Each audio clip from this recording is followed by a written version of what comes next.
وقال عز وجل كما ورد في سورة الشورى وما أصابكم من مصيبة فبما كسبت أيديكم ويعفو عن كثير صدق الله العظيم. رب اشرح لي صدري ويسر لي أمري واحلل عقدة من لساني يفقهوا قولي. اللهم ربنا ألهمنا رشدنا وأعذنا من شرور أنفسنا. اللهم أرنا الحق حقا وارزقنا اتباعه وأرنا الباطل باطلا وارزقنا اجتنابه آمین یا رب العالمین. محترم رفقائے تنظیم اسلامی و رفیقات تنظیم اسلامی اور محترم احباب و حاضرین، سب سے پہلے میں تنظیم اسلامی کے اس سال پنجاب اجتماع میں آپ حضرات کو خوش آمدید کہتا ہوں. لاہور شہر سے فاصلے پر ہماری سب سے بڑی ظاہر بات ہے کہ یہاں پر نفری جو ہے شہر لاہور کے حلقے سے ہے، اور عام طور پر ہمارے سالانہ اجتماعات کے موقع پر چونکہ وہ اکثر و بیشتر لاہور میں ہوتے رہے ہیں تو شد رحال کی نوبت کم آتی رہی لاہور والوں کے لیے. یہ اس مرتبہ بہت اچھی بات ہے کہ ہم سب نکلے ہیں، باہر آئے ہیں. اب ظاہر بات ہے کہ یہاں تقریباً 50 گھنٹے جو آپ یہاں گزاریں گے، گھر والی سہولتیں تو نہیں ہوں گی، خواہ کتنا بھی اہتمام کر لیا گیا ہو، لیکن یہ کہ آپ یہ محسوس کریں کہ آپ اللہ کی راہ میں ہیں، اللہ کے دین کے لیے نکلے ہیں. کوئی دنیاوی غرض و غایت آپ کے پیش نظر نہیں ہے، نہ کوئی تجارت ہے، نہ کوئی تفریح ہے معاذ اللہ. تو اس حوالے سے اس اجتماع کے آداب اور حقوق کو بھی ملحوظ رکھیں، اور اگر کوئی تکلیف آئے تو اسے برداشت بھی پورے ہی خندہ پیشانی کے ساتھ کیجیے. میری آج کی گفتگو کا عنوان ہے ہمارے دکھوں کا واحد علاج اسلام. دیکھیے، انسانی زندگی میں دکھ اور سکھ ان کا چولی دامن کا ساتھ ہے. دکھ بھی ہے، سکھ بھی ہے، سردی کے ساتھ گرمی بھی ہے، نرمی کے ساتھ سختی بھی ہے. ان مع العسر یسرا ان مع العسر یسرا، یسر کے ساتھ عسر ہے، عسر کے ساتھ یسر ہے. لیکن انسان نفسیاتی طور پر متاثر جو ہوتا ہے زیادہ، وہ تکلیف سے ہوتا ہے، دکھ سے ہوتا ہے. خوشی آتی ہے تو وہ ایسے گزر جاتی ہے، اس کا وقت کا بھی پتہ نہیں چلتا، گزرتے ہوئے بڑی تیزی کے ساتھ وقت گزر جاتا ہے. لیکن غم کا معاملہ ہو جائے تو ایک ایک لحظہ جو ہے وہ بڑا کٹھن ہو جاتا ہے، بڑی مشکل سے گزرتا ہے. تو انسان کے احساسات پر زیادہ جو اثر آتا ہے وہ دکھ کا آتا ہے. بعض فلسفے دنیا میں ایسے ہیں کہ جنہوں نے اس دکھ، خاص طور پر جو حساس انسان اس کو محسوس کرتا ہے، اس کے اعتبار سے یہ کہا ہے کہ دنیاوی زندگی نرا دکھ ہی دکھ ہے. آپ کو معلوم ہے کہ تعداد انسانوں کی بہت بڑی تعداد ہے جو بدھ مت کی پیروکار ہے، اور بدھ مت کا کلمہ طیبہ یہ ہے، یعنی یہ ان کا اصل الاصول ہے. جیسے ہمارے دین کا اصل الاصول ہے لا الہ الا اللہ محمد رسول اللہ، کلمہ طیبہ. ان کا جو کلمہ طیبہ ہے وہ یہ سروم دکھم، سب دکھ ہی دکھ ہے، سب مصیبت ہی مصیبت ہے. انسانی زندگی جو ہے وہ تو صرف دکھوں سے اور تکلیفوں سے عبارت ہے. اسی کو غالب نے بھی کہا ہے، آپ نے یہ شعر بھی غالب کا میں نے بہت سے دروس میں سنا ہوگا کہ قید حیات و بند غم اصل میں دونوں ایک ہیں. یہ قید حیات ہے. ابھی آپ حدیث سن رہے تھے الدنیا سجن المومن، مومن کے لیے یہ دنیا کی زندگی جو ہے جیل خانہ ہے. یہ قید ہے، قید حیات. جیسے جیل میں آدمی اپنی مرضی سے نہیں جاتا، بھیجا جاتا ہے، اپنی مرضی سے نہیں نکلتا بلکہ نکالا جاتا ہے. اسی طرح لائی حیات آئے قضا لے چلی چلے، اپنی خوشی سے آئے نہ اپنی خوشی چلے. تو دنیا کی زندگی جو ہے وہ واقعتاً ایک اعتبار سے قید خانہ ہے. قید حیات و بند غم اصل میں دونوں ایک ہیں. جب تک یہ زندگی رہے گی غم بھی لگا رہے گا، تکلیفیں لگی رہیں گی، مصائب آتے رہیں گے، انسان کو دکھوں کا سامنا رہے گا، واسطہ رہے گا.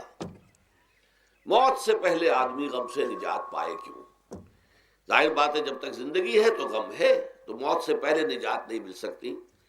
اگرچہ اس کے بعد کا اگلا مرحلہ جو ہے، جو حقیقت کو جاننے والے ہیں وہ تو جانتے ہیں کہ اس کے بعد تو غم کا اور بڑا کڑا مرحلہ آنے والا ہے. اب تو گھبرا کے یہ کہتے ہیں کہ مر جائیں گے، مر کے بھی چین نہ پایا تو کدھر جائیں گے. اگر اللہ ہمیں معاف فرمائے، اپنی رحمت اور مغفرت سے ہمیں ڈھانپ لے، جیسے کہ حضور نے فرمایا الا یتغمدنی ربی برحمتہ، حضور نے فرمایا کہ کوئی انسان بھی محض اپنے اعمال کی بنیاد پر جنت میں نہیں داخل ہو سکے گا جب تک کہ رحمت خداوندی دستگیری نہ کرے۔ کسی صحابی نے بڑی ہمت کی، بڑے جرت کا معاملہ کیا، پوچھ لیا کیا حضور آپ بھی؟ ظاہر بات ہے آپ بھی انسان ہیں، آپ بھی بشر ہیں، قرآن مجید میں کہلوایا گیا ہے اور انما انا بشر مثلکم۔ تو اگر آپ کہتے ہیں کوئی انسان جنت میں داخل نہیں ہو سکے گا محض اپنے اعمال کی بنیاد پر جب تک کہ رحمت خداوندی دستگیری نہ کرے، تو کیا آپ بھی اس قاعدہ کلیہ میں شامل ہیں؟ آپ نے فرمایا ہاں میں بھی، الا یتغمدنی ربی برحمتہ، جب تک کہ میرا رب مجھے اپنی رحمت سے ڈھانپ نہیں لے گا میں بھی جنت میں داخل نہیں ہو سکوں گا۔ تو اس اعتبار سے اللہ تعالیٰ وہاں ہمیں بچا لے، لیکن جو وہاں نہیں بچایا گیا، اب ظاہر بات ہے کہ اس کے لیے جو مصیبت ہے وہ تو پھر دائمی ہے، ابدی ہے، دکھ ہی دکھ ہے۔ میں اس کی طرف زیادہ جانا نہیں چاہتا، اس وقت اصل میں میرا موضوع جو ہے وہ اس دنیا میں دکھوں کا علاج۔ اب اس اعتبار سے غور کیجئے، دکھ دو قسم کے ہیں۔ قرآن مجید پر جتنا میں نے غور کیا، دکھ ایک تو وہ ہے کہ جو ناگہانی طور پر آ جاتے ہیں، اس میں ہماری کسی غلطی کو دخل نہیں ہوتا۔ وہ کوئی آفت سماوی ہے، کوئی زلزلہ آ گیا ہے۔ ابھی آپ کو معلوم ہے بھوج جو قصبہ تھا گجرات اسٹیٹ کا، انڈیا کا پورا ختم ہو گیا، اس میں بہت سے مسلمان بھی تھے۔ جب کوئی آفت سماوی آتی ہے تو وہ ظاہر بات ہے کہ پھر سب کے سب لوگ اس کی لپیٹ میں آ جاتے ہیں۔ زلزلہ آ گیا، یا کوئی اور طوفان آ جائے، جیسا کہ کئی مرتبہ آپ نے اخبارات میں پڑھا ہوگا، اس سال امریکہ میں بہت طوفان آئے ہیں، مشرقی ساحل پر بار بار طوفان آئے، وہاں بھی لوگ مرتے ہیں، وہاں بھی چھتیں اڑ جاتی ہیں، وہاں بھی تباہی جو ہے آتی ہے۔ تو اس حوالے سے ایک تو ہے وہ ناگہانی آفات، آفت ارضی ہو یا آفت سماوی ہو، زلزلہ ہے یا آفت ارضی ہے، طوفان آ گیا ہے، کوئی سائیکلون آ گیا یا آفت سماوی ہے، یا کوئی آسمان سے بڑا سا پتھر آ جائے۔ آپ کبھی کبھی اخبارات میں پڑھتے ہوں گے کہ ایک بڑی چٹان پاس سے گزر گئی، بہت بڑی خلائی چٹان جو ہے زمین کے قریب سے ہو کر گزر گئی، زمین بچ گئی، ورنہ اگر وہ زمین سے ٹکرا جاتی تو نہ معلوم کتنا بڑا یہاں پر تباہی کا معاملہ ہوتا۔ بڑے بڑے جو ہے شہاب گرتے رہے زمین کے اوپر، بڑی بڑی تباہیاں آتی رہی ماضی میں۔ تو ایک تو یہ ہے، اور ان میں بھی تقسیم کیجئے، یہ ناگہانی تکلیف، ناگہانی مصیبت، یا کوئی آفت سماوی یا آفت ارضی، اس کی بھی پھر دو قسمیں ہو گئی۔ ایک وہ کہ جو افراد کو متاثر کرتی ہے انفرادی سطح پر، آدمی سڑک پر جا رہا تھا، پیچھے سے آ کر کسی گاڑی نے ٹکر ماری، گر گیا، ٹانگ ٹوٹ گئی۔ اب ظاہر بات ہے کہ اس میں اس کا کوئی قصور نہیں ہے، یہ اللہ تعالیٰ کی طرف سے بات آ گئی ہے۔ یا یہ کہ کوئی اگر اجتماعی سطح پر آیا، جیسا کہ زلزلہ ہے، یا جیسا کہ کوئی سائیکلون ہے، کوئی بڑا طوفان ہے، بہت بڑے فلڈز آ گئے ہیں۔ اس وقت بھی موزمبیق میں بہت بڑا فلڈ آیا ہوا ہے، ساؤتھ افریقہ میں، اور افریقہ میں پچھلے سال بھی بہت بڑا فلڈ آیا تھا، بڑی تباہی آئی تھی، آ رہا۔ تو یہ آفت سماوی، یہ ظاہر بات ہے کہ اجتماعی سطح پر آتی ہے، بڑی بڑی مقدار میں اور تعداد میں لوگ متاثر ہوتے ہیں، لاکھوں لوگ بے گھر ہو جاتے ہیں، ہزاروں آدمی مارے جاتے ہیں۔ تو پہلی شکل جو ہے دکھ کی، جیسا کہ میں نے عرض کیا، وہ ناگہانی دکھ، کوئی آفت ارضی، کوئی آفت سماوی، خواہ وہ انفرادی ہو خواہ اجتماعی۔ اس کے ضمن میں کیا علاج ہے؟ ظاہر بات ہے کہ اس کا علاج یہ تو نہیں ہو سکتا کہ آپ اس کو ختم کر سکیں۔ انگریزی کا ایک محاورہ ہے، what cannot be cured must be endured۔ جو چیز جو ہے جس کا علاج نہیں ہو سکتا وہ تو برداشت کرنی پڑے گی۔ بعض بیماریاں بھی ایسی ہیں، ڈائبٹیز ہو گئی ہے، شوگر کا مرض ہو گیا، ڈاکٹر آپ کو بتائے گا کہ بھائی اب یہ مرض جائے گا نہیں، اب آپ کو اس مرض کے ساتھ ہی اپنے آپ کو ایڈجسٹ کر کے اپنی غذا وغیرہ اس کے مطابق طے کر لیجیے، ورنہ یہ کہ یہ نہ سمجھیے کہ یہ مرض چلا جائے گا۔ تو what cannot be cured must be endured۔ لہذا ان آفت سماوی و ارضی، چاہے وہ انفرادی سطح پر متاثر کرتی ہوں انسانوں کو، اور چاہے اجتماعی سطح پر، اس کا تو علاج ایک ہی ہے۔ عربی میں بھی ایک محاورہ یہ ہے کہ کسی نے پوچھا تھا کہ بچھو کے کانٹے کا کیا علاج ہے؟ البکاء الی الصباح، رات کو اگر کاٹا ہے کسی بچھو نے تو روتے رہو صبح تک، یہ علاج ہے، اس کا اور کوئی علاج ہے ہی نہیں۔ تو جو چیز لا علاج ہے اسے برداشت کرنا، گویا کہ یہاں جو اصل شے ہوگی کہ دنیاوی آفات، عرضی و سماوی آفات، ناگہانی آفات، ناگہانی مصیبتیں، ان کے ضمن میں ہمیں ایسی شے کی ضرورت ہے جو ہمارے اندر برداشت پیدا کر دے، اس کو جھیلنا آسان بنا دے، ہم اس کی وجہ سے بجھ کر نہ رہ جائیں، ہماری ہمتیں جواب نہ دے جائیں، ہمارا ارادہ ختم نہ ہو جائے، ہمارا حوصلہ پست نہ ہو جائے، بلکہ برداشت ہو، جھیلنا ہو، تحمل ہو۔ ابھی بٹر صاحب کہہ رہے تھے اللہ تعالیٰ ذرا سا متحمل ہے، میں نے کہا یہ بہت غلط بات کہہ رہے، اللہ بہت متحمل ہے۔ وہ ذرا سا تو یوں سمجھیے کہ ان کے کہنے کے انداز میں یہ بات آ گئی، ذرا سا رحیم بھی ہے، نہیں نہیں، وہ بہت رحیم ہے، بہت متحمل ہے، بہت حلیم ہے۔ لیکن یہ کہ ہمیں یہ جو آفات سماویہ اور عرضیاں ہیں جو ہمارے اوپر آ جاتی ہیں اللہ کی طرف سے، ان کے ضمن میں ذہنی ایک ایٹیچیوڈ پیدا ہو جائے، سوچ کا ایک خاص رخ بن جائے، انسان کے احساسات ایک خاص طرز پر ڈھل جائیں، تو پھر ان کو برداشت کرنا آسان ہو جاتا ہے۔ اور وہ کیا ہے؟ وہ ہمارے ایمان کا لازمی تقاضا ہے۔ ایمان ہمیں یہ بتاتا ہے کہ کوئی مصیبت اس زمین میں آتی ہے نہ تمہاری جانوں پر آتی ہے بغیر اذن رب۔ جو کچھ آ رہا ہے اللہ تعالیٰ کے فیصلے سے آیا ہے، یہ کوئی اندھا بہرا مادہ نہیں ہے، یہ کوئی اندھا بھینسا نہیں ہے کہ اس نے آ کے آپ کو ٹکر مار دی ہے، نہیں نہیں نہیں، یہ تو سمیع و بصیر، علیم و خبیر اللہ اور حکیم اور قدیر اللہ کا فیصلہ ہے۔ لہذا یہ من جانب اللہ ہے، اس کو تم سمجھو کہ اللہ تعالیٰ کی طرف سے ہے۔ اور جب اللہ کی طرف سے ہے تو سورہ آل عمران میں فرمایا بیدہ الخیر، اس کے ہاتھ میں تو خیر ہی خیر ہے۔ یعنی بظاہر تمہیں محسوس ہوتا بھی ہو کہ یہ میرے لیے تکلیف دہ بات آ گئی ہے، تو اس کو یوں سمجھو کہ اس کا نتیجہ جو میرے حق میں نکلے گا وہ خیر ہوگا۔ فوری طور پر تو تکلیف ہے، مجھے اچھی نہیں لگ رہی، ناگوار ہے، لیکن نتیجہ اس کا خیر نکلے گا۔ جیسے بچہ بیمار ہے، ماں اسے دوا پینے پر مجبور کر رہی، کڑوی دوا ہے، وہ تو سمجھتا ہے مجھ پر بڑا ظلم ہو رہا ہے، یا آپ لے گئے اسے ڈاکٹر کے ہاں ٹیکا لگوایا ہے، وہ تو چیخ رہا ہے، رو رہا ہے، لیکن آپ کو معلوم ہے، اور کاش اسے بھی معلوم ہو جائے کہ یہ میرے خیر کے لیے، میرے بھلے کے لیے، اگر اسے یہ معلوم اور محسوس ہو جائے تو اس کی تکلیف اس کے اندر بہت کمی آ جائے گی، وہ سہار لے گا اس کو، وہ برداشت کرے گا۔ اس حوالے سے اس کا جو ہمارے دین میں اس کا نام ہے، اس ذہنی کیفیت کا، ان احساسات کا، اسے ہم کہتے ہیں تسلیم و رضا۔ جو کچھ آ رہا ہے اللہ کی طرف سے آ رہا ہے، لہذا سر تسلیم خم ہے، اے اللہ ہم قبول کرتے ہیں، رضا، ہر حال میں تیری رضا پر راضی ہے، جو تیرا فیصلہ ہے ہمیں بصر و چشم قبول ہے، تسلیم و رضا۔ ہم بھی تسلیم کی خو ڈالیں گے، بے نیازی تیری عادت ہی صحیح۔ اللہ تو بے نیاز ہے، لیکن اے اللہ تو ہمارے لیے جو بھی تکلیف کا تو نے فیصلہ کیا، ہم تسلیم کی خو ڈالیں گے، عادت پیدا کر لیں گے اپنے اندر کہ ہر چساقی ماریخت عین الطاف است، کہ میرا ساقی میرے پیالے میں جو کچھ ڈال دے یہ اس کا لطف و کرم ہے۔ یہ مقام رضا ہے، یہ ایمان کا ایک ایسا تقاضا ہے کہ جس کو ہم کہیں گے ایمان کی حلاوت، ایمان کی مٹھاس۔ اگر آپ کا منہ کڑوا ہو جائے تو آپ چینی کھاتے ہیں تاکہ منہ کا ذائقہ ٹھیک ہو جائے۔ اگر تکالیف کی وجہ سے، دکھ کی وجہ سے آپ کے احساسات کے اندر کوئی خرابی پیدا ہو رہی ہے، یہ جو مقام رضا ہے یہ اس کے لیے قند ہے، یہ اس کے لیے چینی ہے، یہ اس کے لیے شہد ہے، یہ اس کی تلخی کو ظاہر کر دینے والی شیء ہے کہ اللہ تیری رضا پر راضی، راضی برضائے رب۔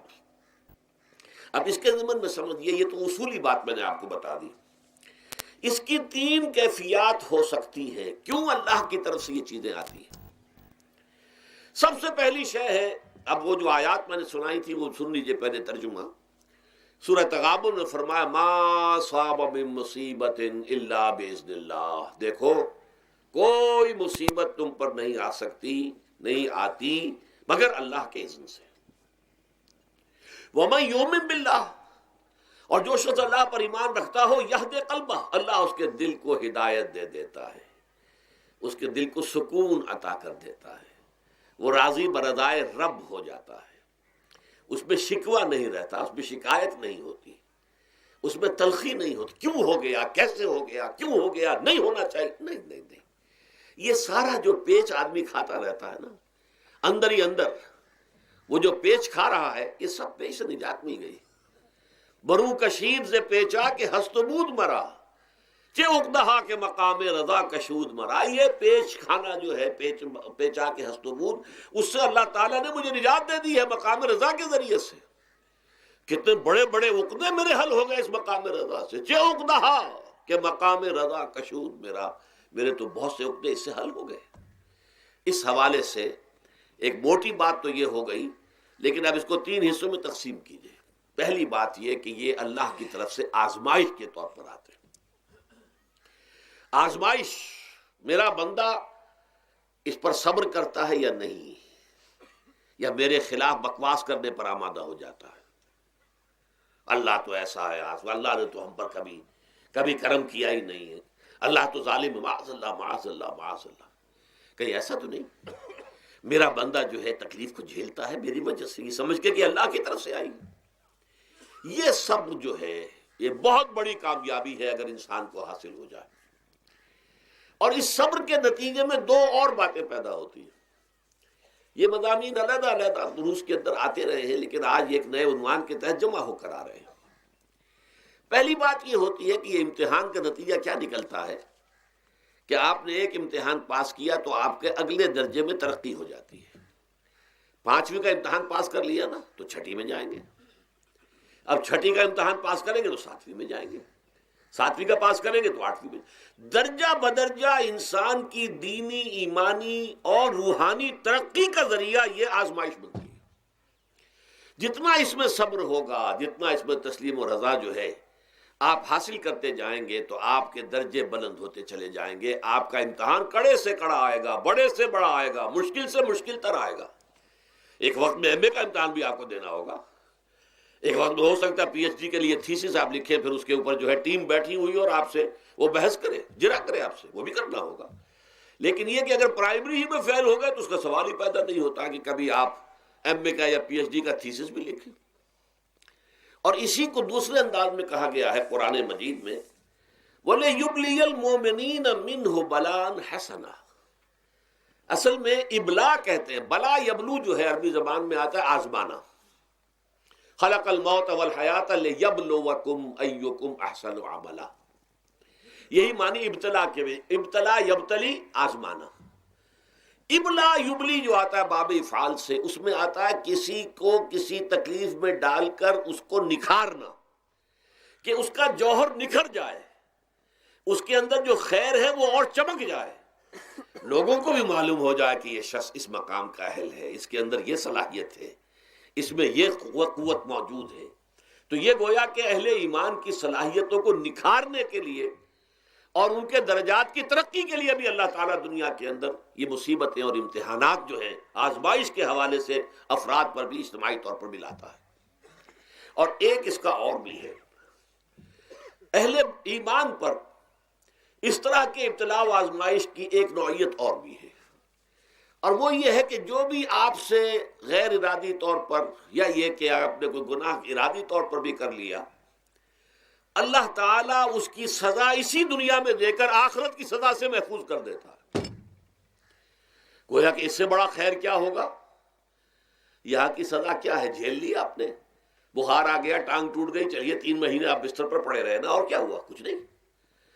لیکن یہ کہ آخرت کی سزا ملتی بہت عظیم ہوتی، لہذا کفارہ بناتا ہے اللہ تعالیٰ ان گناہوں، ان جو بھی گناہ ہو گئے ہیں، غلطیاں ہو گئی ہیں، ان کا کفارہ اللہ تعالیٰ بندہ مومن کے لیے۔ حضور کی ایک حدیث ہے، اس کا متن مجھے اس وقت یاد نہیں ہے، کہ مومن کا معاملہ عجیب ہے، اسے کوئی تکلیف پہنچتی ہے صبر کرتا ہے، وہ اس کے گناہوں کا کفارہ بن جاتا ہے، اور اگر کوئی خوبی ملتی ہے اس پر اللہ تعالیٰ کا شکر ادا کرتا ہے، اس کے درجات بلند ہو جاتے ہیں۔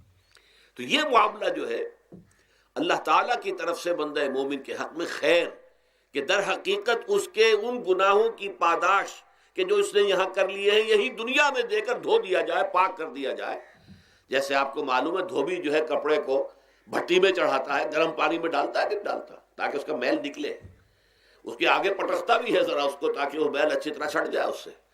اسی طرح اگر دنیا میں ہمارے میل چھٹ جائیں، دنیا میں اگر ہمارے گناہ دھل جائیں تو یہ بڑے نفع کا سودا ہے، بڑے نفع کا سودا ہے، بڑے نفع کا سودا ہے۔ اس اعتبار سے آپ غور کیجئے کہ اگر یہ حقائق ہمارے سامنے رہے تو کیا کوئی تکلیف دنیا کی ہمیں بھاری محسوس ہوگی؟ ہمیں تو بتایا یہ گیا ہے کہ عسیٰ ان تکرہوا شیئا وہو خیر لکم وعسیٰ ان تحبوا شیئا وہو شر لکم واللہ یعلم وانتم لا تعلمون۔ ہو سکتا ہے کہ تم کسی چیز کو ناپسند کرو، دراصل کہ اسی میں تمہارے لیے خیر ہے، تمہیں نہیں پتا، اور ہو سکتا ہے تم کسی چیز کو پسند کرو، دراصل کہ اس میں تمہارا شر ہے لیکن تمہیں نہیں معلوم۔ اللہ یعلم وانتم لا تعلمون، اللہ جانتا ہے تم نہیں جانتے۔ اس حوالے سے سپردم بتو مایا خیش را تو دانی حساب کم و بیش را، اے اللہ، اس کو کہتے ہیں تفویض۔ یہ سورہ تغابن کے درس میں یہ تمام مضامین تفصیل سے آتے ہیں کہ ایمان کے جو باطنی ثمرات ہیں اس میں سب سے پہلے مقام رضا ہے، پھر تفویض ہے، توکل ہے۔ آپ محنت کر رہے ہیں، محنت کر رہے ہیں، محنت کر رہے ہیں، نتیجہ نہیں نکلا۔ ایک نتیجہ یہ نکلے، ایک بچے نے بہت محنت کی، دن رات کام کیا، فیل ہو گیا امتحان میں۔ اب صدمے سے کمر ٹوٹ سکتی ہے اس کی، لیکن نہیں، ہو سکتا ہے کہ اللہ تعالیٰ نے اسی میں میرے لیے خیر رکھی ہو۔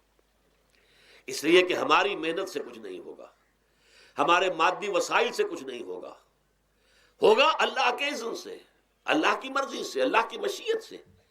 یہ ہمارے لیے خاص طور پر اس اعتبار سے بہت اہم نکتہ ہے، ہم سب راہ حق کے مسافر ہیں، اپنے اپنے بس پڑتے محنت کر رہے ہیں، وقت بھی صرف کر رہے ہیں، مال بھی صرف کر رہے ہیں، محنت کر رہے ہیں، مشقت کر رہے ہیں، لیکن فرض کیجئے جیسا کہ ہے فی الواقع، فرض کیا کیجئے، وہ تو واقع سامنے کی بات ہے، نتائج نکلتے نظر نہیں آ رہے، قدم نہیں بڑھ رہے، ہماری طرف لوگوں کا رجوع عام نہیں ہے، ٹھیک ہے، اس پر قطعاً بدل ہونے کی بات نہیں ہے، یہ اللہ تعالیٰ کی مشیت میں ہوگا، جب وہ چاہے گا تب ہوگا۔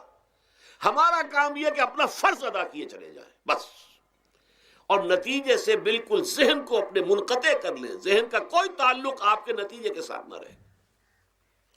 یہ جب تک کیفیت ہماری نہیں ہوگی، ہم اس راہ پر استقامت اور مدام اس پر محنت اور جد و جہد کرنا جو ہے وہ ہمارے لیے ممکن نہیں رہے گا۔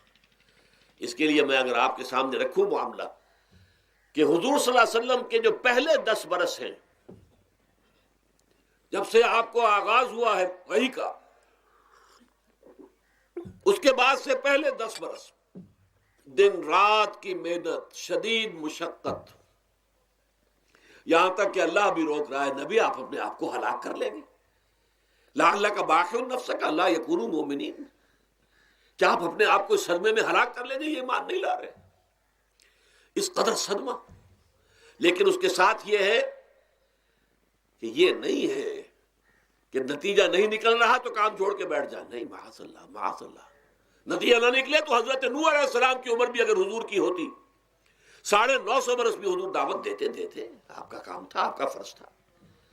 حضرت نوح علیہ السلام بھی تو آخر اللہ کے ایک بندے تھے، اللہ کے رسول تھے، 950 برس تک دعوت دی ہے۔ فَلَبِثَ فِيهِمْ أَلْفَ سَنَةٍ إِلَّا 50 عاما، یہ تو ہم مانتے ہی نا، اگر قرآن کے اندر نص قطعی صریح الفاظ نہ ہوتے کہ 950 برس تک رہے، ورنہ یہ بات سمجھ سے بالا تر ہے۔ عام طور پر معلوم ہوتا ہے کہ اس دور میں ابھی عمریں زیادہ تھی لوگ۔ بہرحال جو میں نے عرض کیا تھا کہ دکھ جس سے انسان متاثر ہوتا ہے، اس کی ایک قسم وہ ہے کہ جو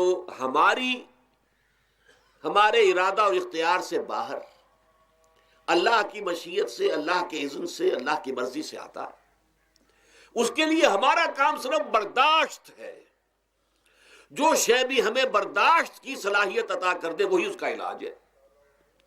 جیسے آپ کو معلوم ہے کہ بخار بہت تیز چڑھا ہوا ہے، اس کی دوا نہیں ہے اسپرین یا کوئی اور پیراسیٹامول، بخار کی شدت کو کم کر دے گا، وہ کوئی علاج نہیں ہے۔ علاج تو ہوگا اگر معلوم ہو کہ کون سے جراثیم ہے، کس کی وجہ سے ہے، اس کا صحیح اینٹی بائیوٹک کون سا ہے، وہ علاج ہوگا۔ یہ علاج نہیں ہے، لیکن اس کی شدت کی کمی اور اس کے اندر جو احساس ہے جھیل جانے کا، وہ انسان کے لیے آسان ہو جاتا ہے۔ یہی مضمون آیا ہے سورہ حدید میں بھی، ما اصاب من مصیبت فی الارض ولا فی انفسکم، یہاں کھول دیا اس مضمون کو۔ میں نے عرض کیا تھا نا کہ یہ آفت سماوی بڑے پیمانے پر بھی ہو سکتی ہے، زمین میں یعنی زلزلہ آ گیا، فلڈ آ گیا، طوفان آ گیا، ولا فی انفسکم، خاص تمہاری جان میں، تمہیں بخار ہو گیا، تمہیں ٹی وی لگ گئی، تمہیں کوئی اور بیماری آ گئی، تمہیں کینسر ہو گیا، معاذ اللہ ثم معاذ اللہ، ہوتا ہے، آخر ہوتا ہے، دنیا میں انسانی زندگی کے ساتھ یہ ساری چیزیں لگی ہوئی ہیں۔ لیکن یہ چیزیں ما اصاب من مصیبت فی الارض ولا فی انفسکم، نہیں پڑتی تم پر کوئی پڑنے والی کوئی مصیبت، کوئی تکلیف، نہ پوری زمین میں بڑے پیمانے پر، نہ تمہاری جانوں میں انفرادی سطح پر، الا فی کتاب من قبل ان نبراہا، مگر یہ کہ وہ تو ایک کتاب میں، کتاب اللہ کے علم کی کتاب، ام الکتاب، اس میں پہلے سے درج موجود ہے۔ یہ الٹ اپ نہیں ہو گیا، یہ اچانک نہیں ہو گیا۔ آپ اچانک سمجھتے ہیں کہ صاحب میں تو جا رہا تھا، اچانک ٹرک نے آ کے مجھے دھکا مار دیا۔ اچانک کوئی شے یہاں نہیں ہوتی، اس کائنات میں پتہ تک نہیں ہلتا جب تک کہ اس نے رب نہ ہو۔ اچانک کا کیا سوال؟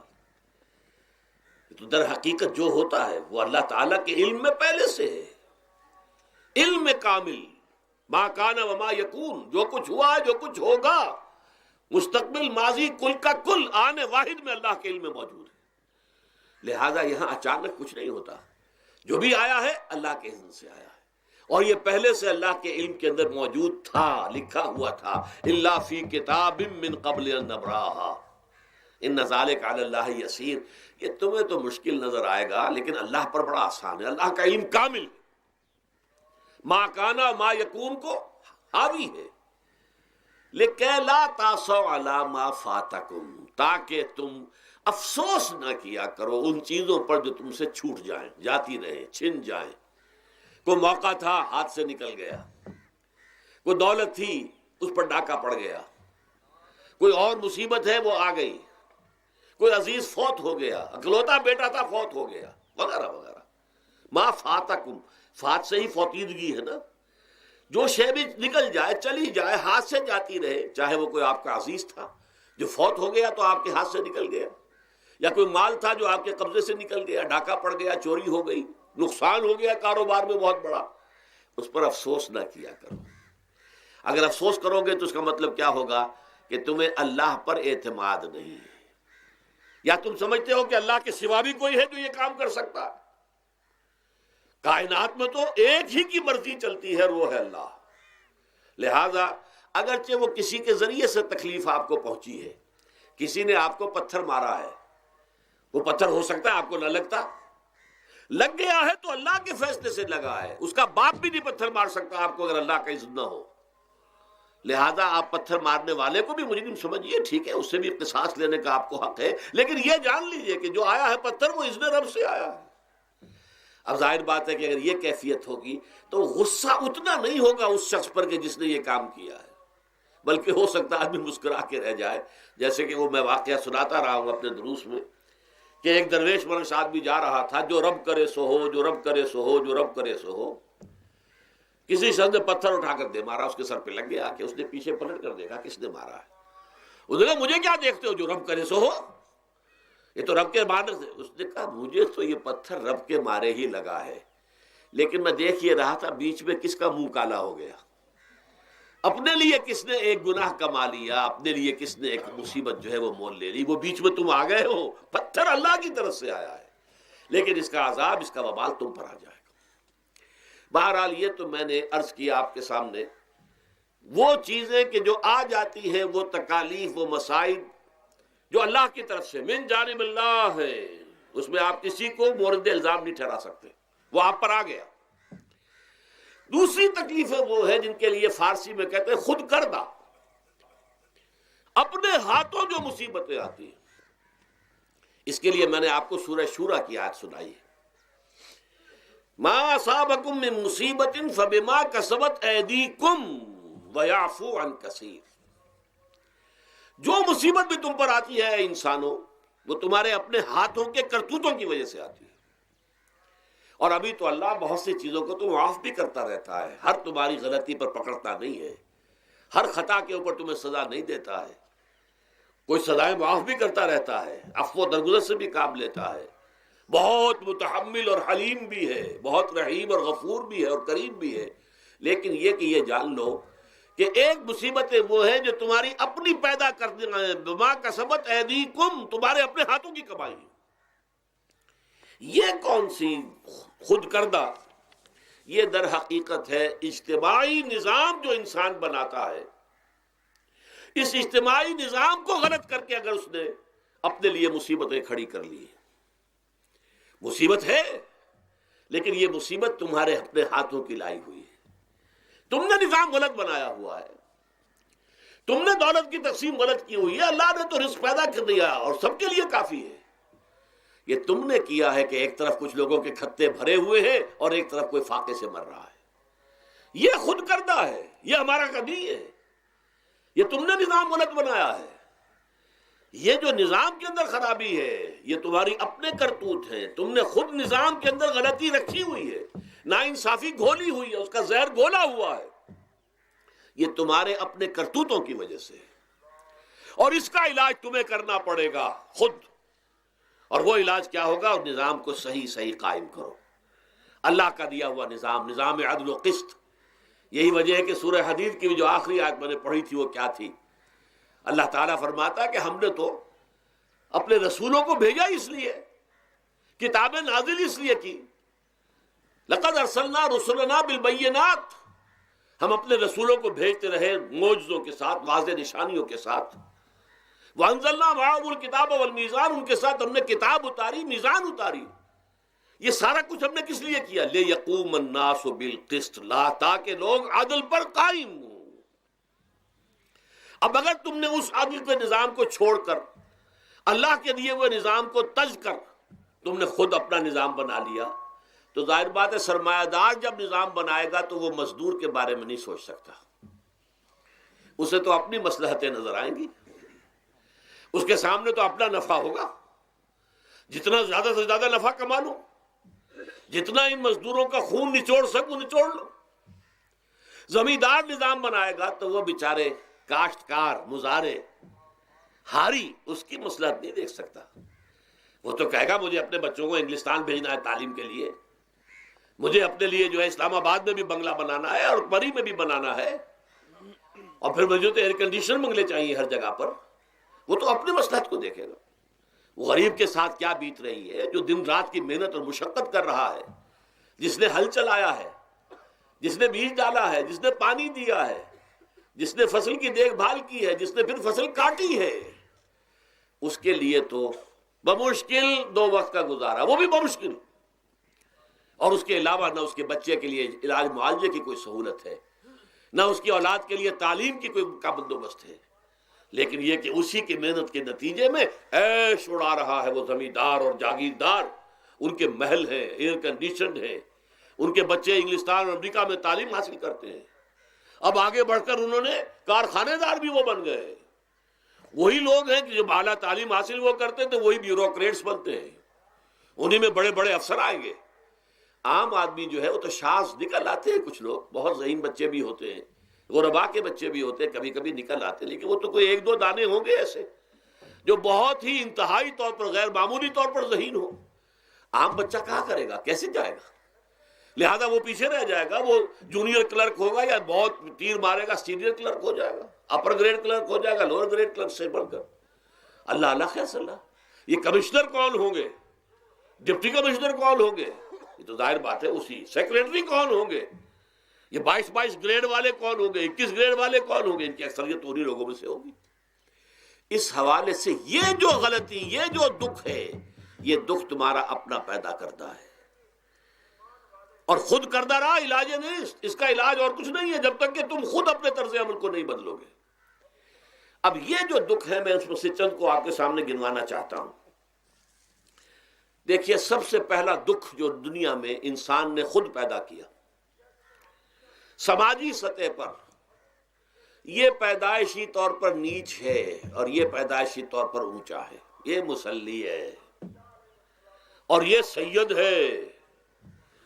ہمارے ہاں تو پھر بھی اللہ کا فضل ہے کہ اتنا زیادہ فرق و تفاوت نہیں، ہندوؤں میں یہ شودر ہے اور یہ برہمن ہے، علم حاصل کرنا برہمن کا حق ہے، شودر کا حق ہی نہیں ہے۔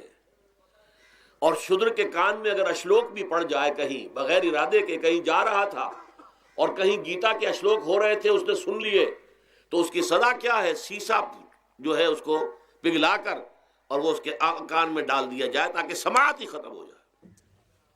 دنیا میں یہ کس نے کیا بھائی؟ یہ خود انسان نے کیا۔ یہ ظلم انسان اپنے اوپر ڈھا رہا ہے، یہ اونچ نیچ اس نے خود بنائی ہے۔ ہمارے ہاں بھی ہے، اتنی نہیں ہے۔ مصلی کا کیا مقام ہے آپ کے معاشرے میں؟ سید کچھ بھی ہو، بدمعاش ہو، زانی ہو، سید ہے، اسے تو جھک کر اس کے گوڑے کو ہاتھ لگائیں گے۔ لیکن یہ کہ دوسرا شخص جو ہے مصلی، کتنا ہی نیک ہو، بھلا ہو، پارسا ہو، وہ برابر جو ہے چارپائی پر بھی بیٹھنے کا حقدار نہیں۔ یہ ساری اونچ نیچ ہم نے پیدا، اللہ نے نہیں کیا تھا۔ اللہ نے تو تمام انسانوں کو مساوی پیدا کیا۔ اللہ کے رسول یہ فرما کر گئے، لا فضل لعربی علی عجمی ولا لعجمی علی عربی ولا لأحمر علی اسود ولا لأسود علی احمر الا بالتقوی کلکم بنو آدم وآدم من تراب۔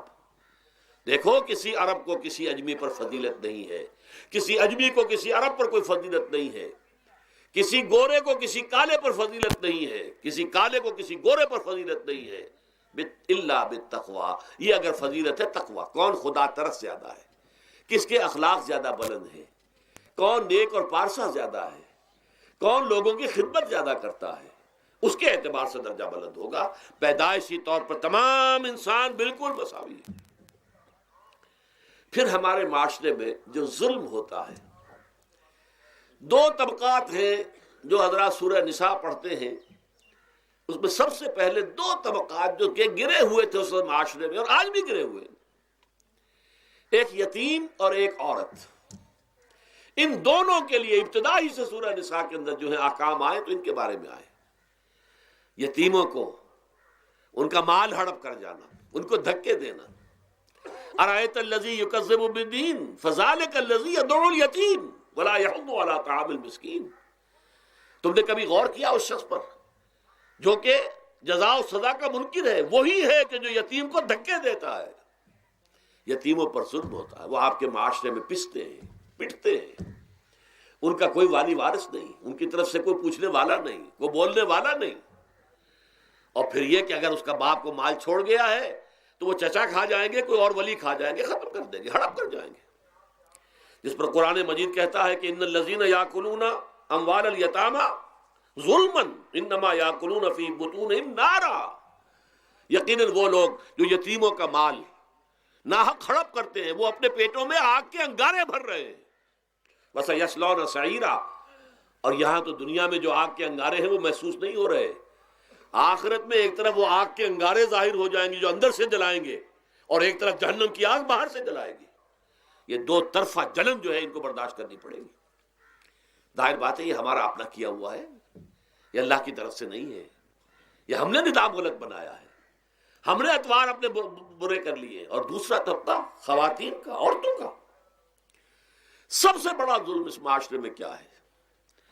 جو بچپن ہی سے احساسات کے اوپر ایک بوجھ بن جاتا ہے بچیوں کے، کہ بیٹے کو افضل سمجھتے ہیں، بیٹی کو جو ہے گھٹیا سمجھتے ہیں۔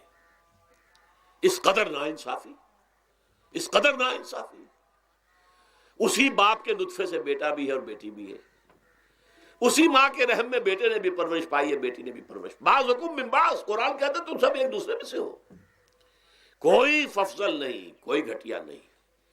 اللہ تعالیٰ نے، اللہ کے نبی نے کسی بیٹے کی پرورش پر کوئی اجر و ثواب نہیں بتایا۔ ہاں، 2 یا 3 بیٹیوں کو پال پوس کر، تہذیب سکھا کر، پھر ان کی شادی کر کے ان کے گھروں میں پہنچا دیا، جنت کی ضمانت اللہ تعالیٰ دے رہا ہے۔ اور سب سے بڑی بات یہ کہ سب سے زیادہ محبوب انسان حبیب اللہ محمد ہے صلی اللہ علیہ وسلم، اور محمد کو اللہ نے بیٹے نہیں دیے بھی تو لے لیے، بیٹیاں دی، 4 بیٹیاں دی۔ اور کتنی محبت کرتے تھے محمد صلی اللہ علیہ وسلم کی بیٹیوں سے، خاص طور پر حضرت فاطمہ سے، وہ تو آپ سیرت میں پڑھیے کتنی محبت، کس قدر محبت۔ سب سے چھوٹی تھی شاید اس لیے۔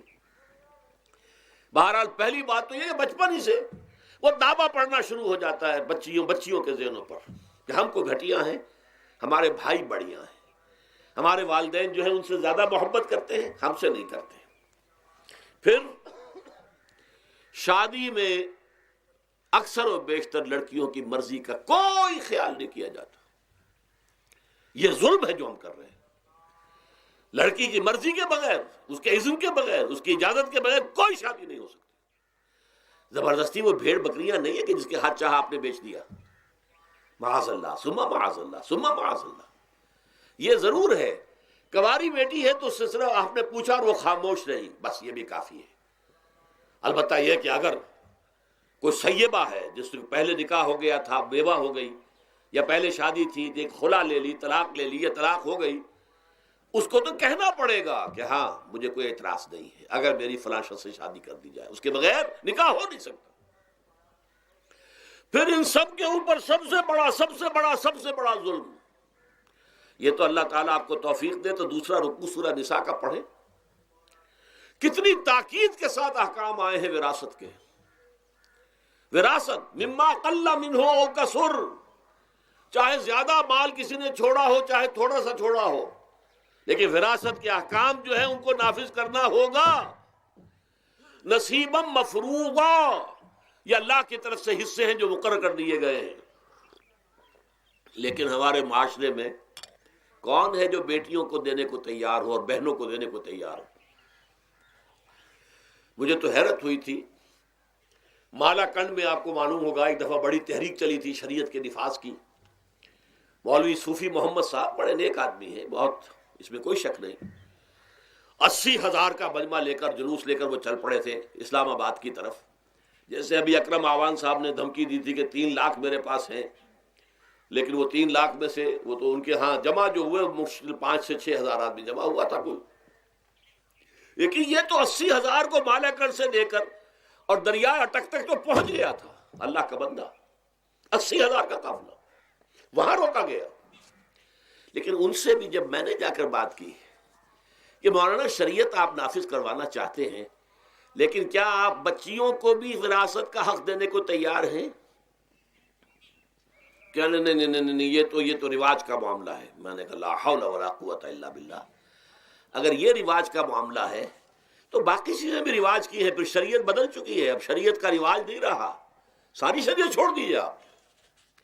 لیکن ان کی نیکی کی بات ہے یہ کہ پہلے توجہ کبھی ان کی ادب نہیں ہوئی، لیکن میری یہ بات جو ہے ان کو لگ گئی ان کے دل کو. اگلی مرتبہ جب ان سے ملنے گیا تو انہوں نے کہا کہ اب میں نے بیعت لینی شروع کی ہے لوگوں سے کہ وہ اپنی بیٹیوں کو بھی حق دیں گے، وراثت کے اندر تقسیم کر کے دیں گے حصہ. لیکن یہ کہ اس وقت تک انہوں نے کہا تھا ابھی کل 28 آدمیوں نے بیعت کی ہے. وہ 80,000 سے بیعت یہ لینی آسان کام نہیں ہے.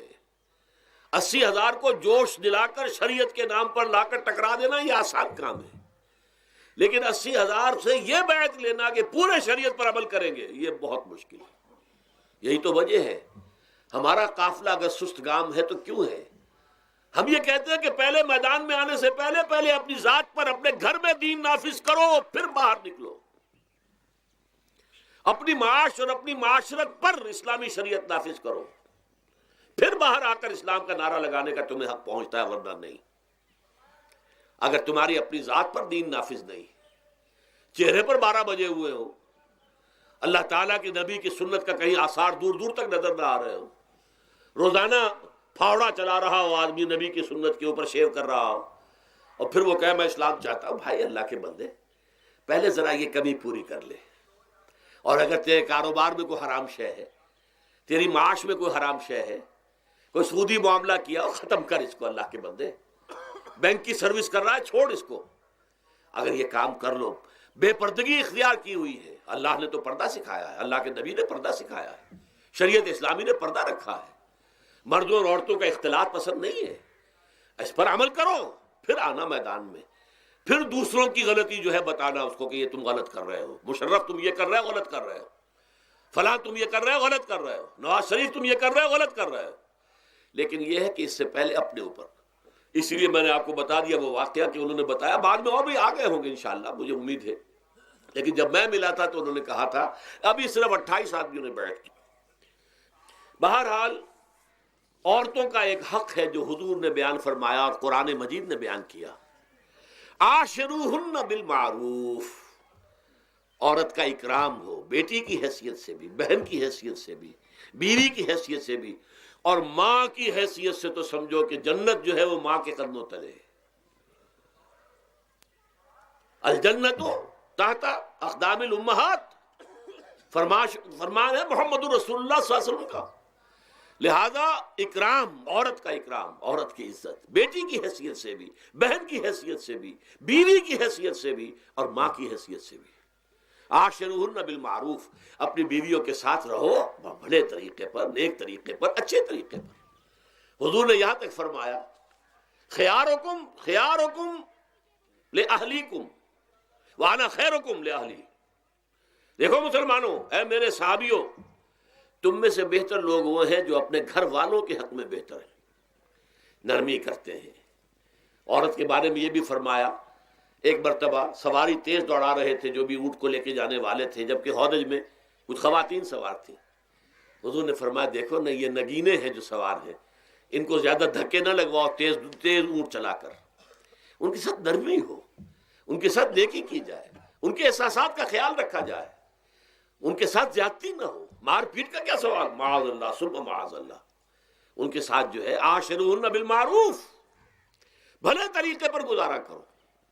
یہاں تک فرمایا ہو سکتا ہے کہ کسی وجہ سے تمہاری بیوی جو ہے تمہاری نگاہوں سے گر جائے، اب آپ کے دل میں اتنی محبت نہیں رہی، لیکن اللہ فرماتا ہے دیکھو ہو سکتا ہے کہ اس میں کوئی پہلو ایسا ہو، تلاش کرو، کوئی پہلو ایسا ہو بہتری کا کہ جس کی وجہ سے تلاش کر کے اس کو اپنی نگاہوں میں مرکوز کر لو، تاکہ اس کے تمہارے دل میں اس کے لیے محبت دوبارہ اثر نہ ہو، اس پہلو کی وجہ سے جو تمہاری نگاہ سے اوجھل تھا۔ وہ اچھائی اس میں ہے، سیرت کی اچھائی ہے، صورت بہت اچھی نہیں ہے، اللہ نے سیرت اچھی دے دی ہے۔ جو کچھ دیا، جو اچھائی ہے، جو بھلائی ہے، اس کو تلاش کرو اور نگاہ کو وہاں پر جماؤ تاکہ تم ان کے ساتھ اچھا سلوک کر سکو۔ اس سے آگے آئیے، معاشی میدان ہے سب سے زیادہ سخت اور سب سے زیادہ کٹھن اور سب سے زیادہ ظالمانہ نظام۔ اس میں سب سے بڑا ظلم جو ہمارے پاکستان میں ہے وہ یہ زمینداری، غیر حاضر زمینداری، اور یہ جاگیرداری۔ محنت کرے کسان مزدور ہاری، عیش کرے جاگیردار زمیندار، یہ اس سے بڑا ظلم اور کوئی نہیں ہو سکتا۔ اور چونکہ ہماری معیشت بنیادی طور پر زرعی معیشت ہے، ہمارا تو زیادہ تر جو آبادی کا طبقہ ہے وہ کاشتکار ہے، لہذا سب سے بڑا ظلم جو ہو رہا ہے وہ در حقیقت یہ زمینداری، غیر حاضر زمینداری اور جاگیرداری۔ اب اس میں سمجھ لیجئے اس بات کو اچھی طرح، کتنا بڑا ظلم ہے۔ ایک شخص خود شہر میں رہ رہا ہے، لاہور میں، ساری سہولتیں اسے حاصل ہیں، کتنی سہولت ہوتی ہے، ٹوٹی کھولی اور پانی آ رہا۔ دیہات میں جا کے بیچارے کاشتکار کو وہاں ہو سکتا ہے کہیں سے دور سے پانی کھینچ کر لانا پڑتا ہو کسی کنویں سے، کہاں اسے یہ سہولت ہے کہ ٹوٹی کا کان مروڑا اور پانی حاضر، کہاں یہ سہولت ہے کہ بجلی کا بٹن اوپر سے نیچے کیا اور بکا روشن ہو گیا۔ یہ ساری سہولتیں بھی لے رہا ہے اور وہ تنخواہ بھی لے رہا ہے کوئی، یا کوئی کاروبار بھی کر رہا ہے، اور ایک زمین اس کے پاس ہے، فلاں ضلع میں میرا رقبہ ہے، اس رقبے پر جو کاشت کر رہا ہے آ کر اس کی کمائی میں سے، اس کی فصل میں سے آدھا بٹا کر لے جاتا ہے۔ کیا حق پہنچتا ہے اسے؟ یہ مزارعت جو ہمارے ہاں جس کو جائز قرار دے دیا گیا، یہ دور ملوکیت میں جائز قرار دیا گیا۔ بادشاہت جو ہے وہ چلتی تھی، جیسے آپ نے کن کھجورا دیکھا ہے نا، اس کے بہت سی ٹانگیں ہوتی ہیں، کن کھجورے کی کتنے پاؤں ہوتے ہیں، سینکڑوں۔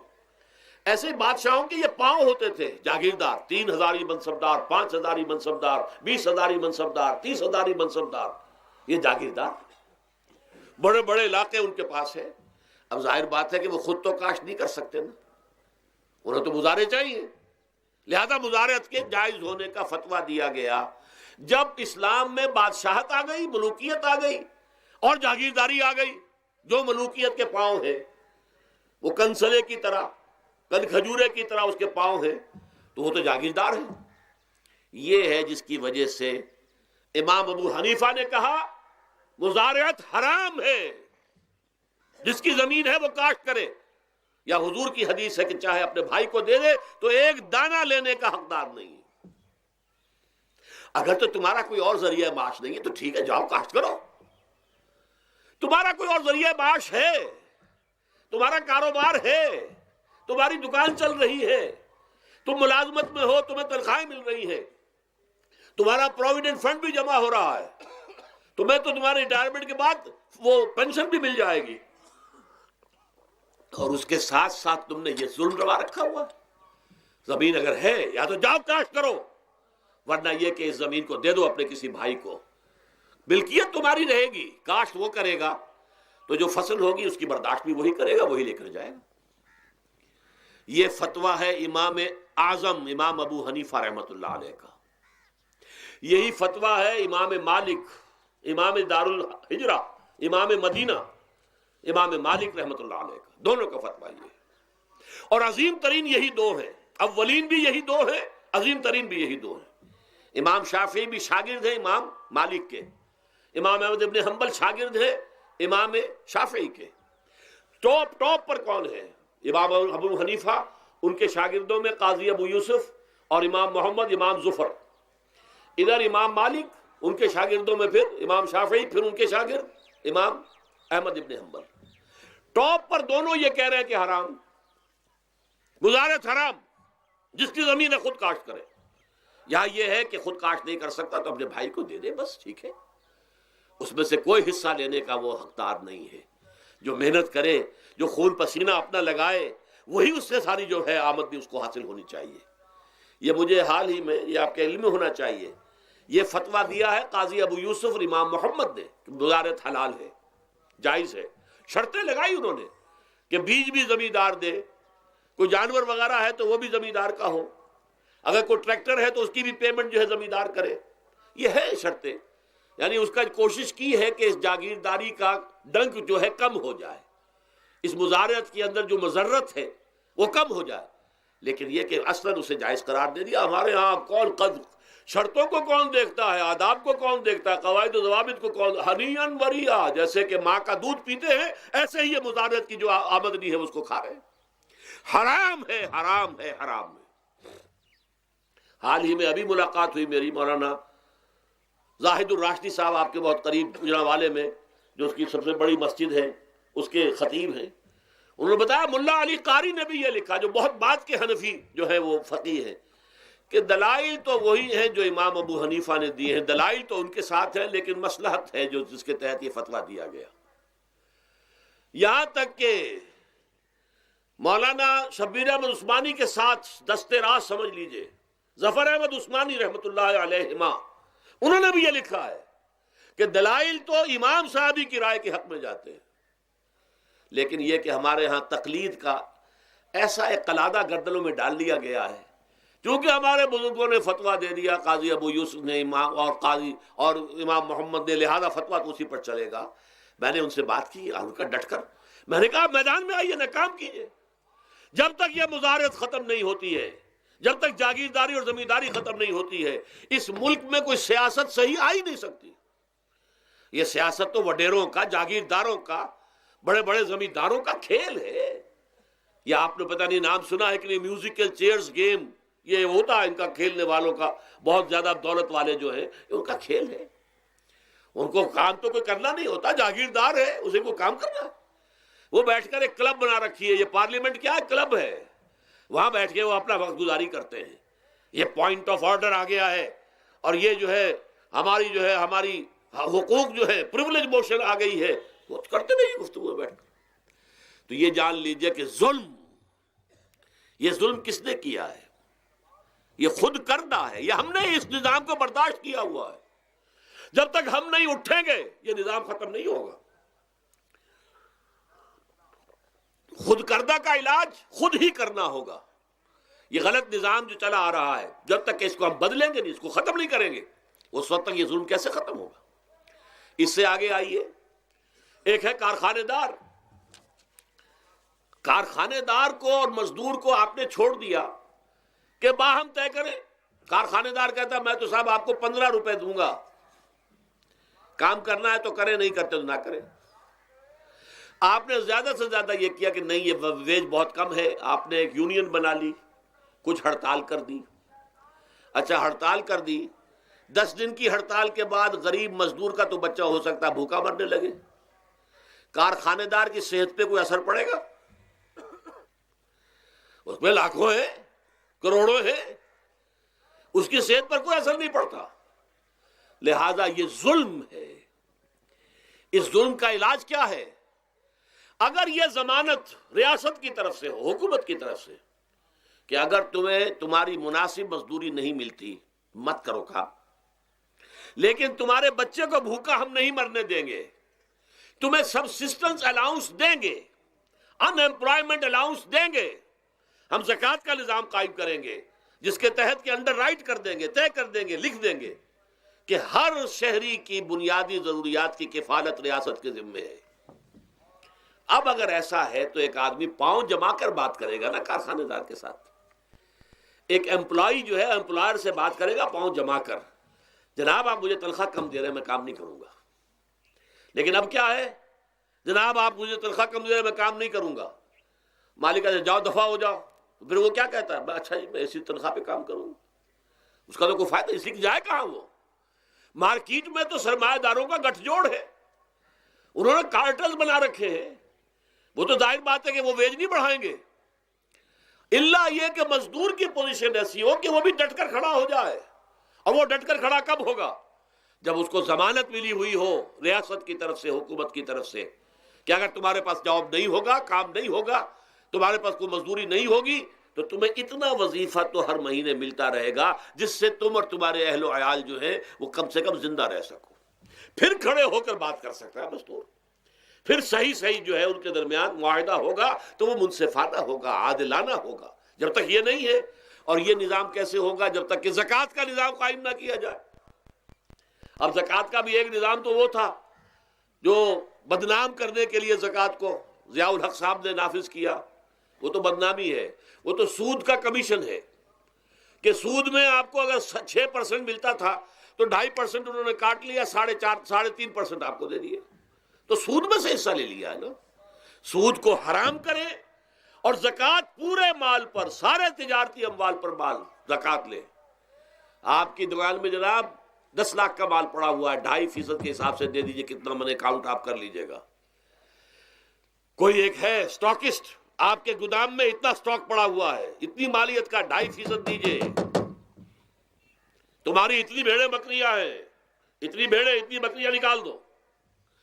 جب تک کہ تمام اموال میں سے زکوٰۃ نہ لیجیے، یہ کیا کہ بینک کے اندر جو جمع ہے اس پر سے زکوٰۃ کاٹ لی، انا للہ و انا الیہ راجعون، نام اس کا زکوٰۃ رکھا ہے، اور خیرات کا ایک نظام بنا دیا، کچھ خیرات اور کچھ سیاسی جو ہے اپنا ہتھ کنڈا، کہ ان کے ناظمین زکوٰۃ جو بن رہے ہیں اور زکوٰۃ کونسلیں بن رہی ہیں، وہ سب کون ہیں؟ جو ہمارے سیاسی طور پر ہمارے ساتھی ہیں، ہمارے ورکرز ہیں، اور پھر جتنے غبن ہوئے ہیں اور جتنا اس کے اندر مس اپروپریشن، سب کو معلوم ہے ہمارے معاشرے میں۔ آخر اگر حکومت کے جتنے محاصل ہیں وہ غبن ہوتے ہیں تو زکوٰۃ کا کیوں نہیں غبن ہوگا؟ زکوٰۃ کو آسمان سے اتری ہے، بلکہ زکوٰۃ میں سے غبن کرنا تو آسان ہے، اس لیے کہ سود میں سے کاٹا ہوا ہے، اس میں تو انسان جو ہے وہ برا بھی محسوس نہیں کرے گا کہ یہ تو سود ہے، لعنت ہے، اگر اس کو میں نے کچھ ہضم کر لیا تو کیا ہو گیا۔ جب تک کہ یہ دو نظام نہیں آئیں گے، اور تیسرے یہ کہ سود کے ذریعے سے، جب تک کہ یہ ظلم، سود کا نتیجہ کیا نکلتا ہے؟ اصل میں ہمارے عام آدمی سمجھتے ہیں سود کہ اچھا ہے جی، کیا ہے، ایک آدمی نے پیسے جمع کرائے ہیں، اب اسے ہر مہینے اتنا پیسہ مل رہا ہے۔ عام آدمی بھی ہمارے ہاں یہ جو پٹھانوں والا سود ہے، یہ جو سود خور گاؤں میں بیٹھے ہوئے ہیں جو بہت بڑی شرح کے اوپر سود دیتے ہیں اور خون چوس جاتے ہیں لوگوں کا، اور ان کے کسی طریقے سے قرضے ختم، ان کو تو سبھی برا کہتے ہیں۔ کوئی ایک آدمی بھی آپ کو نہیں ملے گا کہ جن کے لیے کلمہ خیر کہے، ان کے لیے کسی نرمی کا یا ان کے لیے کسی بھی آسانی کا کوئی مطالبہ کرے۔ البتہ یہ جو بڑا سود ہے، بینک کا سود، کاروباری سود، اس کی شناخت لوگوں پر واضح نہیں ہے۔ یہ ایک بہت بڑے پیمانے پر یہ برائی جو ہے آپ کو انڈیویجول پر نہیں نظر آ رہی۔ انڈیویجول تو بظاہر سمجھتا ہے ایک فرد، بھائی ٹھیک ہے، میں جو دکان کے لیے مجھے قرض چاہیے تھا، مجھے قرض مل گیا، میں اپنا کاروبار کر رہا ہوں، تو میں جو کمائی کر رہا ہوں اس میں سے بینک کو بھی حصہ دے رہا ہوں اپنا، اس کا سود کا۔ اس میں کیا خرابی ہو گئی؟ اس کی خرابی سمجھ میں آتی جب آپ کو معلوم ہو اسی سود کے ذریعے سے دنیا میں اس وقت ایک چھوٹی سی اقلیت ہے، کل 1 کروڑ یا 1.25 کروڑ یہودی، اور پوری دنیا کی دولت کے اوپر قابض ہو کر بیٹھ گئے. یہ سارا وہ بینکنگ نظام جو یہودیوں نے بنایا، یہ IMF ورلڈ بینک جس کے ہم اس وقت غلام بن کر رہ گئے. ہمارا چیف مارشل ایڈمنسٹریٹر اسے کہیں یا چیف ایگزیکٹو کہیں، ہمارا تو حکمران ہے، ہمارا بادشاہ ہے اس وقت. اور وہ بادشاہ سلامت کہتے ہیں کہ یہ IMF اور ورلڈ بینک کے لوگوں کے گوڈے ہمیں پکڑنے پڑتے ہیں، گوڈے گٹے. کیوں؟ ہم غلام ہیں ان کے، اور ہم جکڑے ہوئے ہیں سود کے اندر. پوری دنیا کو یہودی سود خوروں نے در حقیقت اپنے شکنجے میں جو جکڑا ہے، جس طریقے سے کہ ان کو اپنے اندر ایک اپنے پورے ہتھ کنڈوں کے اندر جو باندھ کے رکھ دیا ہے، یہ سود کے ذریعے سے. اور اس کا نتیجہ کیا نکلتا ہے؟ دیکھیے، امریکہ میں کہتے ہیں بڑی جمہوریت ہے، لوگ ووٹ دیتے ہیں، لیکن حقیقت اگر لوگ جانتے ہوں کہ دیو استبداد جمہوری قبا میں پائے کو، تو سمجھتا ہے یہ آزادی کی ہے نیلم پری. ہم نے خود شاہی کو پہنایا ہے جمہوری لباس، جب ذرا آدم ہوا ہے خود شناس و خود نگر. اب امریکہ میں اصل میں کیا ہے؟ امریکہ میں کیپٹلسٹ کا نظام ہے. یہ حکومت کس کی ہے؟ سرمایہ داروں کی ہے. جو کروڑ پتی نہ ہو وہ الیکشن نہیں لڑ سکتا. اور کروڑ پتی جو ہے اپنے پیسے کی بدولت وہ صحافیوں کو خرید لے گا، ٹیلی ویژن چینلز خرید لے گا، وہ لوگوں کے ذہنوں پر چھا جائے گا، آ جائے گا. یہ گورنمنٹ آف دی کیپٹلسٹ ہے، ناٹ عوام. یہ دھوکہ ہے، فریب ہے سرمایہ داروں کا. وہاں وہ جاگیردار اس طرح کے نہیں ہیں، سرمایہ دار ہیں. وہاں جاگیرداری کی وہ حیثیت نہیں رہی، اس لیے کہ ان کے تحت آدمی نہیں ہوتے. وہ تو اگر بڑے بڑے رینچ ہیں، بڑے بڑے اگر فارم ہیں، تو وہاں بھی آپ کو معلوم ہے کہ چونکہ مشینوں کے ذریعے سے بوائی بھی ہو رہی ہے اور ہل بھی چل رہا ہے مشینوں سے، بوائی بھی مشینوں سے، کٹائی بھی مشینوں سے، تو زیادہ انسان کی ضرورت ہی نہیں رہی. لہذا وہ سیاسی نظام وہ نہیں ہے جو یہاں کا ہے، لیکن وہ زمیندار بھی وہاں کا کیپٹلسٹ ہے، نظام کیپٹلسٹ کا ہے. تو در حقیقت یہ ڈیموکریسی جو ہے، اس سے جو کہتے ہیں government of the people by for the people, نہیں، گورنمنٹ آف دی کیپٹلسٹ، سرمایہ دار کی حکومت ہے. اور سرمایہ دار جو ہے اس نے اپنی کلب بنائی ہوئی ہے، بیٹھا ہے، پارلیمنٹ ہے، یہ کانگریس ہے، یہ سینٹ ہے، یہ سرمایہ داروں کی کلب ہے. باقی عوام کے لیے وہاں کیا ہے؟ واقعہ یہ ہے کہ عام آدمی امریکہ کا بھی یہ ضرور ہے کہ بنیادی ضرورتیں محنت کر کے خون پسینہ ایک کر کے اپنی وہ حاصل کر لیتا ہے، لیکن بہت نچلی سطح پر ہے. عام آدمی وہاں بھی بہت نچلی سطح پر ہے. اور ایسے لوگ ہیں معدود گنتی والے جو 40 50 بلین کا ایک چیک لکھ سکتے ہیں، وہ سب یہودی ہیں. House of Rothschilds, house of Goldsmiths, یہ سٹی بینک جو یہاں بھی آ گیا ہے اپنی ساری گندگیاں پھیلانے کے لیے، سٹی ہاؤسز اور سٹی کار، یہ کیا ہے؟ یہ جکڑ لینا ہے آپ کو. آپ کو ذرا سا دھوکہ دیا، جاؤ جی لے لیجئے، کوٹھی لے لیجئے، ہم آپ کو قرض دیتے ہیں. آپ پھول گئے، اتنی بڑی کوٹھی کا میں مالک ہو گیا. اب جب اس کا قرض دینے کا چکانے کا معلوم ہوا کہ میں تو غلام ہو کر رہ گیا ہوں، جو کماؤں وہ سارا کا سارا ان کی قسط کے اندر چلا جائے گا.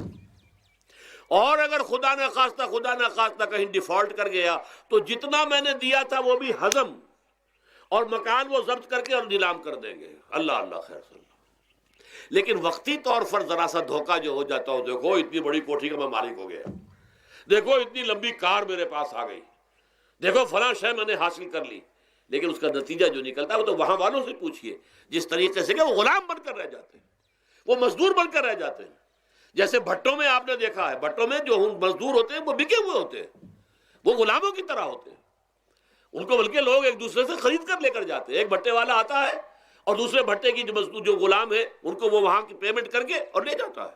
وہ بالکل ان کے سرس کی طرح ہے، ان کے غلاموں کی طرح ہے. یہ ساری جو میں نے آپ کے سامنے گنوائی ہے، یہ در حقیقت نوع انسانی کو جو تقسیم کیا گیا، انگریزی میں آپ کہتے ہیں ہیوز اور ہیو ناٹس. قرآن نے اس کے لیے کیا لفظ استعمال کیا؟ محرومین اور مترفین. اور ان مترفین کی وجہ سے اللہ کا عذاب آتا رہا دنیا میں. ان کے گلچھرے ابھی بسنت منائی، کس نے منائی؟ یہ لکھپتی کروڑ پتی ہیں، انہوں نے عیش کیے ہیں، راتوں کو نیند حرام کی ہے لوگوں کی، یہ بسنت منا رہے ہیں. کیا ہو رہا ہے؟ در حقیقت یہ وہی ہے مترفین. سورہ بنی اسرائیل میں فرمایا جب ہم یہ فیصلہ کر لیتے ہیں وَإِذَا أَرَدْنَا أَن نُهْلِكَ قَرْيَةً امرنا مترفیہا ففسقوا فیہا فحق علیہ القول فدمرناہا تدمیرا.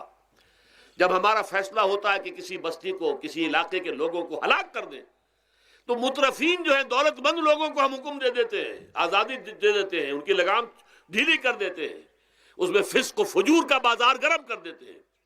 اور جب پورا فسق و فجور کا بازار گرم ہو جاتا ہے، اچانک ہماری پکڑ آتی ہے، دمرناہا تدمیرا، ہم اس کو پٹخ کر رکھ دیتے ہیں، ٹکڑے ٹکڑے کر دیتے ہیں. یہ مترفین. اور دوسری طرف محرومین. اسی طریقے سے مستضعفین اور مستکبرین. ایک طرف مستکبرین ہے، ہاٹی پیپل، جو کہ پارلیمنٹ میں جاتے ہیں، جو جاتے ہیں سینٹ کے اندر بیٹھتے ہیں، جن کا ایک طبقہ ہے، وہ ایک علیحدہ ہی ہے، ان کی سوسائٹی علیحدہ ہے، ان کے تہوار علیحدہ ہیں. نیو ایئرز نائٹ پر جو کچھ یہ کرتے ہیں بدماشیاں، اس کا ذرا سا آپ کو اندازہ بہرحال دیہات کے رہنے والوں کو نہیں ہے. لاہور اور کراچی کے لوگوں سے پوچھئے کیا ہوتا ہے، اسلام آباد کے لوگوں سے پوچھئے، پشاور اور کوئٹہ کے لوگوں سے پوچھئے. یہ سب در حقیقت مستضعفین ایک طرف، مستکبرین دوسری طرف، محرومین ایک طرف اور مترفین ایک طرف. یہ سوسائٹی کو تقسیم کر کے، اور پھر تقسیم کرو اور راج کرو، ڈیوائیڈ اینڈ رول. یہ آپس میں ٹکرائیں گے، آپس میں لڑیں گے، تم ان سب کے اوپر حکومت کرو.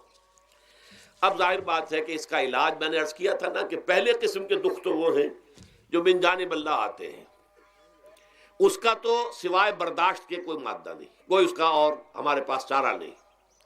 لیکن برداشت کا حوصلہ بڑھانے کے لیے وہ ساری باتیں ایمان کے ذریعے سے ہمیں ملتی ہیں. لیکن یہ جو خود کردہ ہے، اپنے غلط نظام کی وجہ سے جو دکھ ہم نے پھیلا رکھا ہے، جو محرومی پھیلا رکھی ہے، جو بھوک پھیلا رکھی ہے، جو لوگوں پر ظلم کا جو ہے بازار گرم ہو رہا ہے، چاہے وہ سماجی سطح پر ہے، گھروں میں ہے، چاہے بازاروں میں ہے، چاہے مارکیٹوں میں ہے، چاہے کھیتوں میں ہے، چاہے کارخانوں میں ہے، یہ سب ہمارے غلط نظام کا نتیجہ ہے، یہ اللہ کی طرف سے نہیں ہے. وما اصابکم من مصیبت فبما کسبت ایدیکم، یہ تمہارے اپنے ہاتھوں کی کمائی ہے، تمہارے اپنے ہاتھوں کے کرتوت ہیں، تم نے غلط نظام کو قبول کیا ہوا ہے. اب اس کا علاج کیا ہوگا؟ اب علاج ایسے ہوگا جد و جہد کے ذریعے سے اس نظام کو ختم کیا جائے. اس لیے کہ یہ تو میں نے آپ کے سامنے بیماری کا بیان کر دیا ہے، علاج کیا ہے انشاءاللہ اس کے بارے میں گفتگو جو ہے وہ پرسوں ہوگی 11 بجے دن. اقول قولی ھذا واستغفر اللہ لی ولکم ولسائر المسلمین والمسلمات.